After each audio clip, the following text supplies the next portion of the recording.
Yeah, thanks, Julie, for giving that introduction. I'm going to be talking about the other aspect of our plant biotech production platform, which is using this plant Nicotiana Benthamiana as a biofarming platform.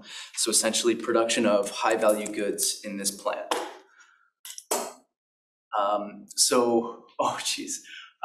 If you guys can read all of this, basically the definition of biofarming is the use of a living system for the production of biological goods. So essentially what happens is we take the DNA sequence of a protein of interest, something like an antibody, a vaccine, we put this into a living system, and then we're able to extract the drugs or high-value products that we want. The dominant system on the market right now uses Chinese hamster ovary cells. So essentially, it's a mammalian cell-based system that's used to produce all the antibodies and most of the biologics you get on the market. They're produced using that. And if we take a look at the market itself and the percentage of production systems that are used, you can see mammalian cell lines take up about 56%, E. coli is about 24%, yeast 13%, transgenic plants 3%, very small section of the market. If we zoom out a bit on this process of producing these drugs in mammalian systems, something I did mention is that it's actually a cell line taken from these mammalian systems that's used to produce these drugs. So what they do is they have these cell lines, Chinese hamster ovary cells, they insert the DNA sequence of interest, and then it's grown in these large fermenters. Now, the issue with these large fermenters is that they are very high cost systems and have very low scalability because of the tremendous cost for the infrastructure, right? You look at this big stainless steel hunk of metal, that's not going to be cheap. So that's really something that affects your ability to produce more and more of this product. Now, if we look at the system in plants, it's quite a bit different. What we're substituting this big fermenter for is actually the plant itself, which is pretty good in terms of scalability because you think about the inputs for a plant, which are water, sunlight, and dirt. And if you compare that to the cost for fermenter, it's a lot cheaper for sure. The way this works in a plant is essentially, as Julie had mentioned, we use this bacteria called Agrobacterium tumefaciens. We put our sequence of interest into that. The bacteria then goes and inserts this sequence into the plant. The plant then acts as our biofactory, as our fermenter, and it produces tremendous amounts of our drug of interest. So why plants? As I mentioned before, extremely scalable system. You're able to achieve larger amounts of biomass. More biomass means more of your final product. Something that's interesting about the plant we use, Nicotiana Benthamiana, is that it's from Australia. What's even more interesting and maybe not surprising to some is that in every other developed part of the world, we have companies that are using this plant from Australia for this purpose, to produce these pharmaceuticals. But this is not an industry that exists in Australia, which is kind of surprising, maybe not surprising. So I'd like to zoom out a bit and just show you exactly how this process looks on an industrial scale for production of goods in this plant. So we'd start by growing up our Benthamiana seeds, and we want to get them to about a stage of 5 to 6 weeks of age. We then take our plant, and we'd want to infect it with our bacteria, Agrobacterium tumefaciens. So what we do on a larger scale is we'd actually do a vacuum infiltration using our flask of Agrobacterium tumefaciens. So for this example, I'm going to talk about production of an antibody. So here we have our antibody of interest. This is what we want to produce. We get the DNA sequence for this, and then we plop it into our bacteria, Agrobacterium tumefaciens, and we grow up a whole flask of this, okay? So then we'll open up, this is a vacuum infiltrator, so that's a vacuum pump attached to a big lobster cooking pot essentially. And we would pour our Agrobacterium tumefaciens into this pot. Then we get our plant and we dip it into here, put on the lid, and then we pull a vacuum on it. So when we're pulling the vacuum on this, what's happening is that all the air pockets within the spaces of the leaves of the plant are being extracted. And when we release the vacuum, it gets filled back up with our solution of Agrobacterium tumefaciens. So the bacteria is in direct contact contact with all the cells of the plant leaf. Now, after this happens, we wait about 7 days for our target protein to accumulate, right? So during this 7-day period, inside the plant's leaf, we have our Agrobacterium tumefaciens cell conjugating to the plant cell and delivering our DNA into the plant cell, which then produces our product of interest, our antibody, okay? So this is great. We have a plant that's got our product of interest in it, but now we have to take it out. So to do this, we have to homogenize our plant. So we take our infiltrated plant, shake off the leaves, put it into this blender, put on the lid, get it going. Now we have this green goo. So we have to extract our product of interest from this plant homogenate. And to do that involves quite a bit of filtering. I'm going to walk you through this real quick, but essentially in our first step, we have this mix mash of our product of interest, the antibody, a bunch of leaves and bits of bacteria in it. And then we filter this homogenate. So all the larger pieces, all the pieces of leaf that are larger than our product of interest, the antibody, get removed at this step. Then we do tangential flow filtration, which removes all the smaller fragments, all the fragments in our soup that are smaller than our product of interest are removed at this stage. And then we do affinity chromatography, which specifically extracts our product of interest. Following this, we have a polishing step using properties of the product of interest to specifically clarify only the forms of our product of interest that we want to extract. And at this stage, following this stage, we get our final purified product, which can be formulated and used for use in a human. So that's basically how it works.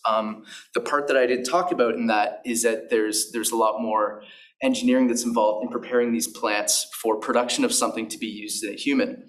And one major challenge here is that plant cells don't produce proteins the same way that mammals do, that mammalian cells do.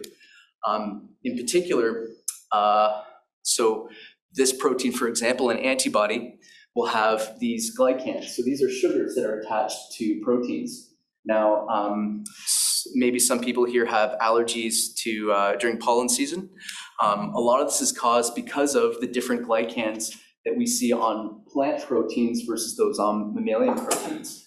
And here on the right, I'm illustrating a difference between these glycans. So attached to a plant protein, you'd see this glycan tree versus a mammalian protein, you'd see this glycan tree. In particular, you see these differences where there's an alpha-1,3 fucose group here versus in a mammalian protein, you have the alpha-1,6 fucose. And plants have this xylose group as well, which mammalian proteins don't. So these differences could potentially be immunogenic, and for that reason, we need to switch our plant platform so that it doesn't produce these anymore. To do this, we've essentially, you could just essentially knock out the transferases that are responsible for adding these plant-specific bits onto the glycan tree.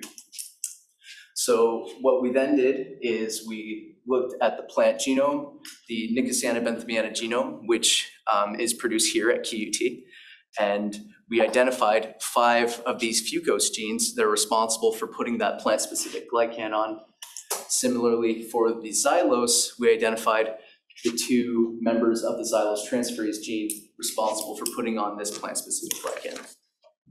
So looking at these 2 families, we made up some constructs using a CRISPR method to remove these genes and specifically target different parts of these genes to generate a dropout. So we all know how CRISPR works. You basically specify an area that you want the DNA to be cut, and you have your CRISPR go and chop that DNA, and then it recombines the DNA, making a non-functional copy of it essentially. So we've done this for each one of these genes, generating a different form of the gene that's had a bit erased and is no longer functional. And here's some actual results. We can see that the wild type version of the gene in red here is larger than the one that's been cut using CRISPR and rendered non-functional. So what we then did is characterize these and found, so this is a test that essentially identifies whether this plant-specific fucose is present on protein products within this plant. And as you can see, in a wild-type plant, this is normal levels. It's much higher than the plants that we generated. And this one here, P16, was quite lower. So that's the line that we selected to go forward with. And then we furthermore eliminated the xylose. So in this following test, where we looked for the presence of both xylose and fucose, we were able to identify one individual that had neither. So that's our final product. And it's a plant that's deficient in the transferases, putting on these plant-specific glycans.